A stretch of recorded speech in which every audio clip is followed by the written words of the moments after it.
Nah, 98 kita masukkan ke sini. Maka MR-nya 98 ya. 98 bagi 98 1. Jadi dapat molnya 1. Nah, mol ini dimasukkan ke sini ya.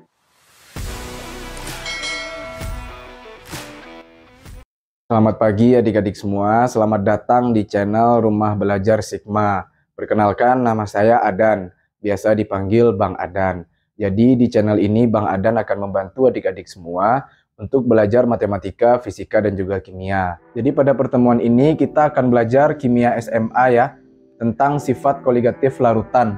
Ini biasanya di bab-bab awal di kimia kelas 12 ya. Nah, sifat koligatif larutan itu, sebelum kita masuk ke sifatnya, ada yang pertama yang penting kita ketahui itu ya. Yang pertama itu adalah molalitas ya. Nah, molalitas ini adik-adik lambangnya adalah M kecil. Nah, bagaimana cara mencari molalitas ini? Cara mencari molalitas M kecil itu rumusnya adalah mol terlarut dibagi dengan massa pelarut.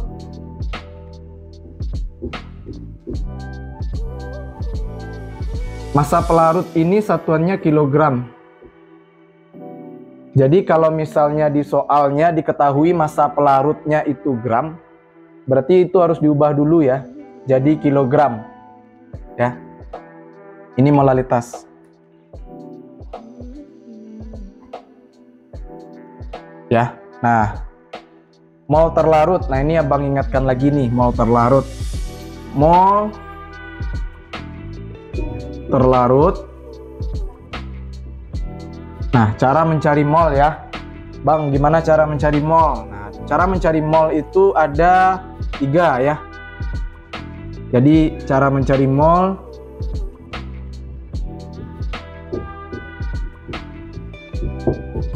Nah, cara mencari mol itu yang pertama, mol sama dengan gram bagi mr. Nah, ini cara pertama ya. Nah, kenapa gram abang tulis ya? Karena memang satuannya harus gram ya. Nah, mr ini cara mencarinya ya. Cara mencari mr.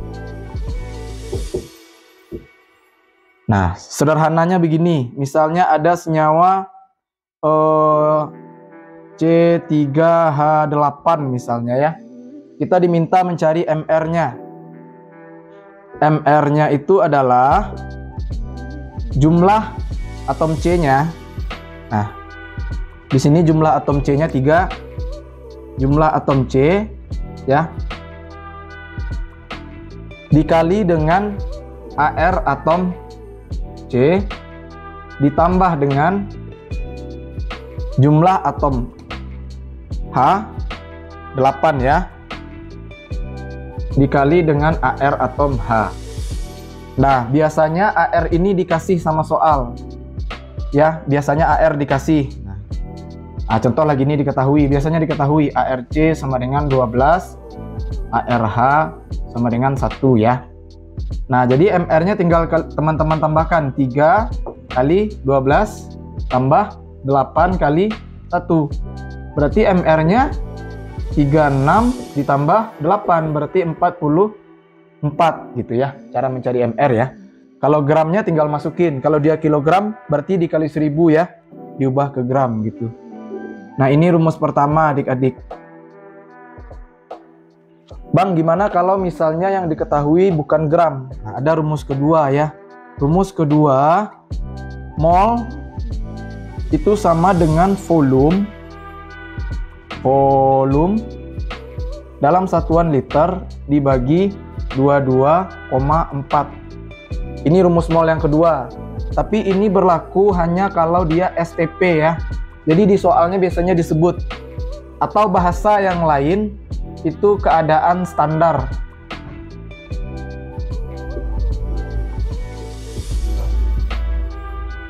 Ini ya. Atau keadaan standar. Atau bisa juga abang lanjut sini ya. Atau bisa juga STP itu sama dengan suhunya 0 ya, suhunya 0, kemudian tekanan 1 atm ya. Nah, jadi gitu. Ini cara yang kedua untuk mencari mol ya. Bang, gimana kalau keadaannya tidak standar? Ada cara ketiga, yaitu rumus PV sama dengan nRT. P itu adalah tekanan, satuannya atm ya. Sedangkan V itu adalah volume, satuannya liter. N itu jumlah mol. Ini yang kita cari kan ya. Kemudian R, nah R ini 0,082. Jadi kalau adik-adik pakai satuannya tekanan atm, volume liter, maka R-nya ini 0,082. Dan T itu adalah suhu. Suhu ini dalam satuan Kelvin. Nah, jadi adik-adik kalau kita belajar kimia, satuannya ini tolong diperhatikan. Jadi jangan asal masuk. Kalau misalnya satuannya sudah cocok, baru kita masukkan gitu ya. Kalau tidak, kita ubah dulu ke satuan yang diminta ya. Nah, 1 atm itu kalau dia ketahui dalam Pascal itu sama dengan 10⁵ Pascal gitu ya. Ini biasanya di soal nih, kalau nggak atm, kalau nggak Pascal. Jadi adik-adik catat aja ini. Nah, jadi ini ada 3 cara ya untuk mencari mol ya. Contoh.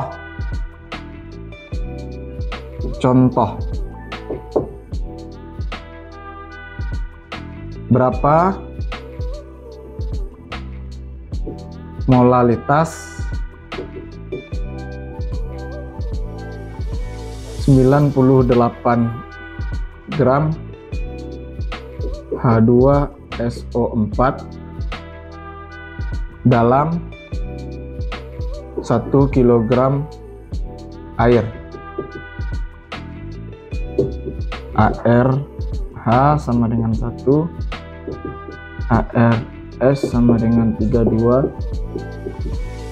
ARO sama dengan 16.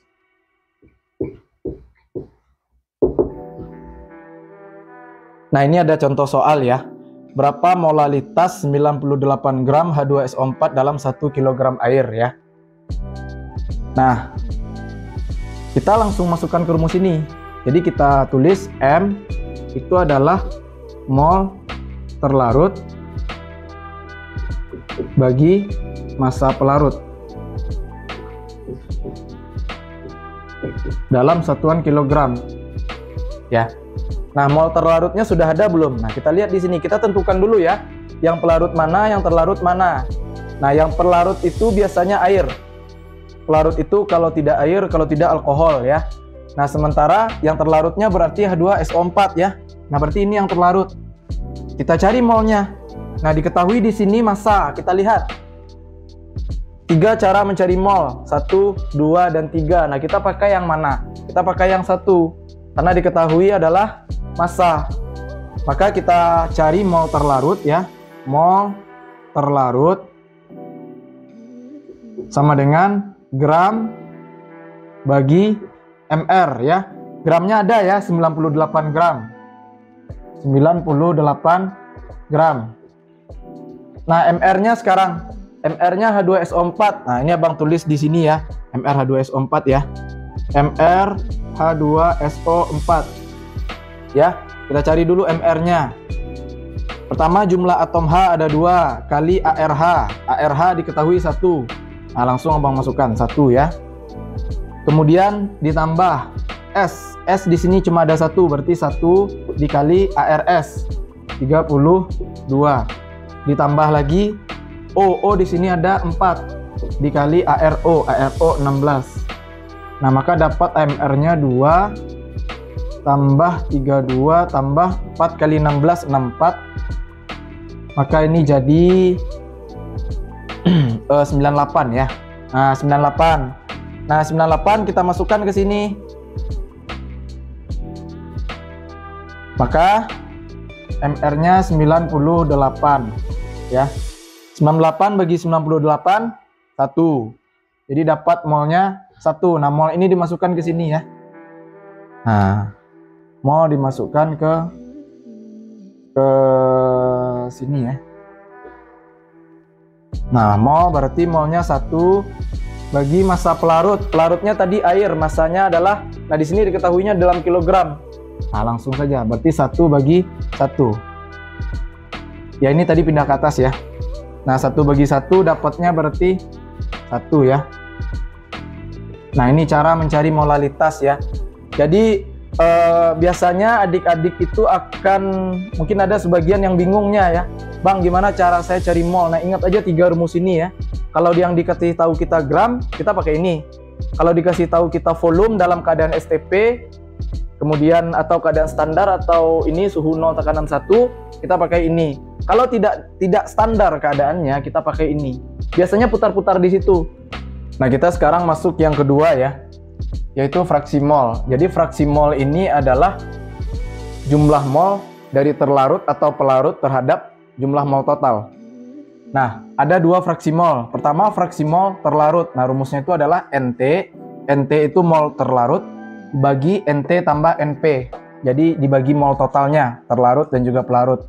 Kemudian fraksi mol pelarut itu NP. Mol pelarut dibagi mol totalnya, NT ditambah dengan NP. Nah, XT yang ini ditambah dengan XP yang ini, itu hasilnya pasti sama dengan 1. Nah, ini ada contoh soal ya. 120 gram CH3COOH dilarutkan dalam 90 gram air. Berapa fraksi mol zat terlarut dan fraksi mol zat pelarut? Yang pertama kita cari dulu fraksi mol zat terlarut atau XT. Nah, rumusnya adalah NT dibagi NT ditambah NP. Nah, ini rumusnya ya, yang ini ya. Nah, kita cari NT-nya. NT berarti mol terlarut. Mol terlarut. Nah, di sini yang diketahui adalah gram. Jadi kalau yang diketahui adalah gram, kita pakai rumus gram bagi MR ya. Nah, gramnya yang terlarut di sini adalah CH3COOH. Berarti gramnya adalah ini ya. 120 gram bagi MR-nya. Nah, kita cari dulu MR dari CH3COOH. Nah, pertama jumlah atom C di sini. C-nya ada 1, 2, berarti 2. Ya. Bang, kenapa 2, Bang? Ini 1, ini 1 lagi, berarti 2 ya. Dikali dengan AR C ditambah H. Nah, H di sini ada 3 ditambah dengan 1. Jadi H-nya di sini ada 4 dikali AR H ditambah O. O-nya di sini ada 1 berarti ada 2 ya. Kali AR O. Nah, kita jumlahkan. Berarti 2 kali ARC ini diketahui soal 12 ditambah 4 kali ARH 1 ya, ditambah 2 kali ARO. Oh maaf, ini salah soalnya. ARO harusnya 16. RO 16 dikali 16. Nah, ini berarti 24 ditambah 4 ditambah 32. 24 tambah 4 28 tambah 32 60. Nah, berarti dapat MR-nya 60.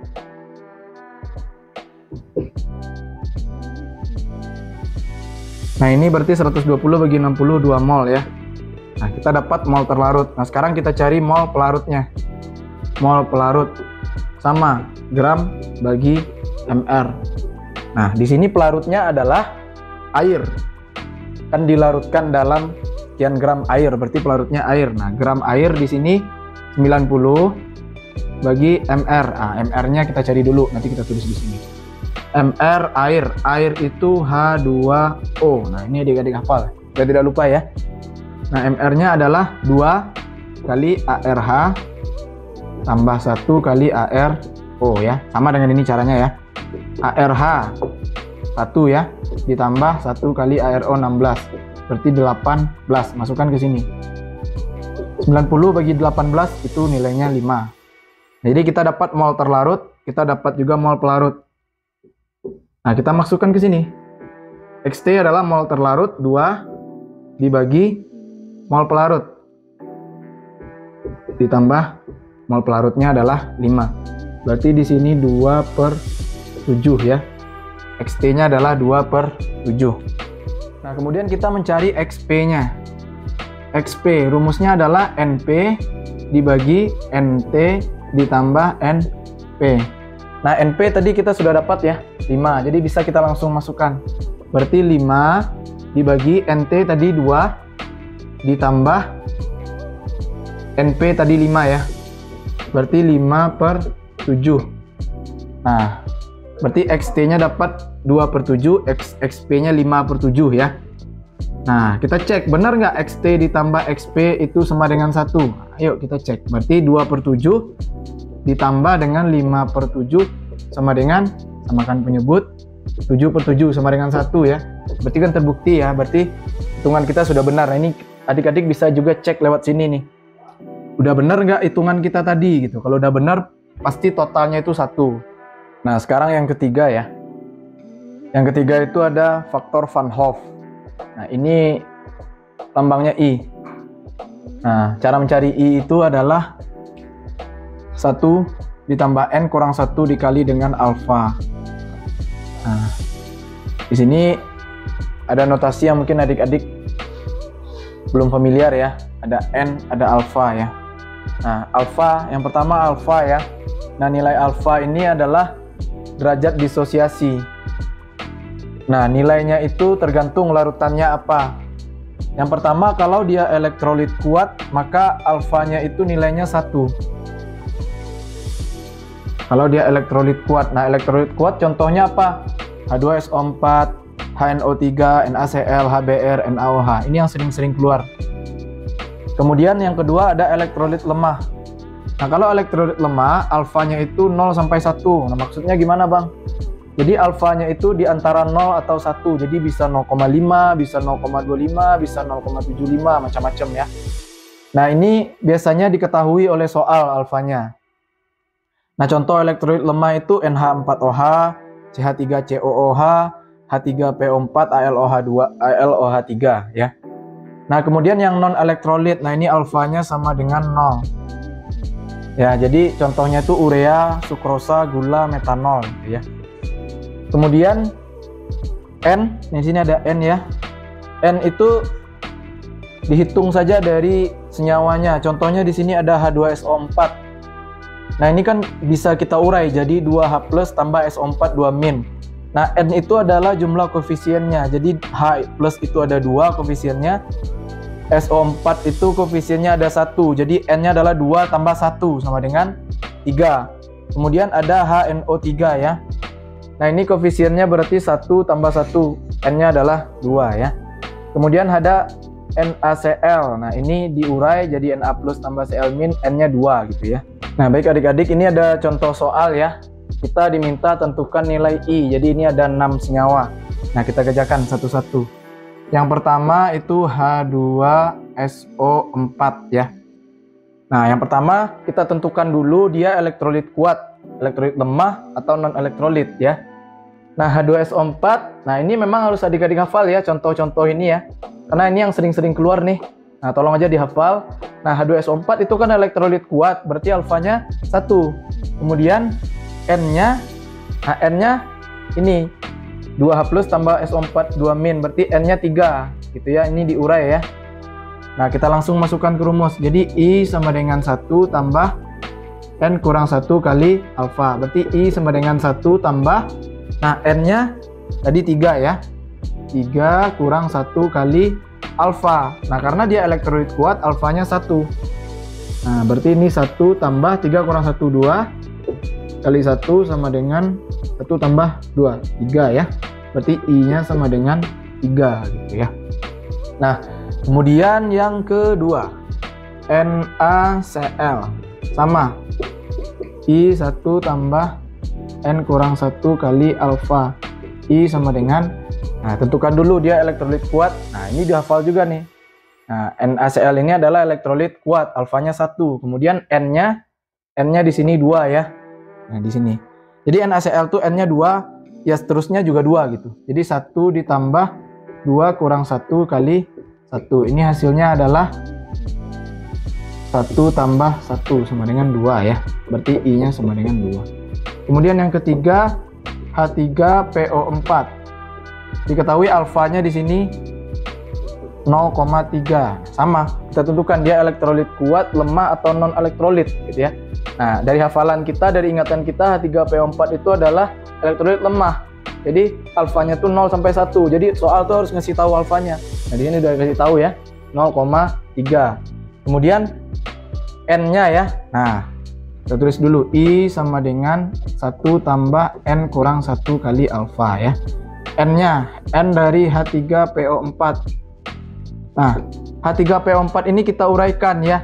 Ini sebetulnya di larutan ya, di kelas 11 juga pernah ya. Jadi tolong adik-adik ingat aja. Jadi ini kalau diurai jadi 3H+. Kenapa 3 Bang? Karena 3 ini punyanya si koefisiennya si H dan dia akan jadi muatan si PO4 gitu ya. Jadi dia akan jadi koefisien H ditambah 1, ini kan ada 1 ya. 1 tuh nggak ditulis biasanya. Ini koefisien PO4. Nah, berapa muatannya? Ya 3 ini. Jadi 3 minus ya. Nah, jadi gitu cara menguraikan ya. Nah, kemudian berarti kita tambah ya. N-nya berarti N-nya H3PO4. 3 ditambah dengan 1 berarti 4 ya. Kemudian alfanya diketahui soal 0,3. Nah, ini kita bisa langsung masukkan 1 ditambah 4 kurang 1, N-nya 4, dikali alfa 0,3. Berarti 1 ditambah 3 kali 0,3 ya. Berarti I-nya adalah 1 tambah 0,9. Berarti I sama dengan 1,9 gitu ya. Nah, lanjut yang keempat, CH3COOH ya. CH3COOH ya. Alfanya dikasih tahu ini 0,4 ya. Sama caranya, jadi I sama dengan 1 tambah N kurang 1 kali dengan alfa. Nah, N-nya CH3COOH. Jadi kalau teman-teman adik-adik menguraikan, lihat saja H-nya bisa dipisah. Jadi pisahkan H-nya duluan ya.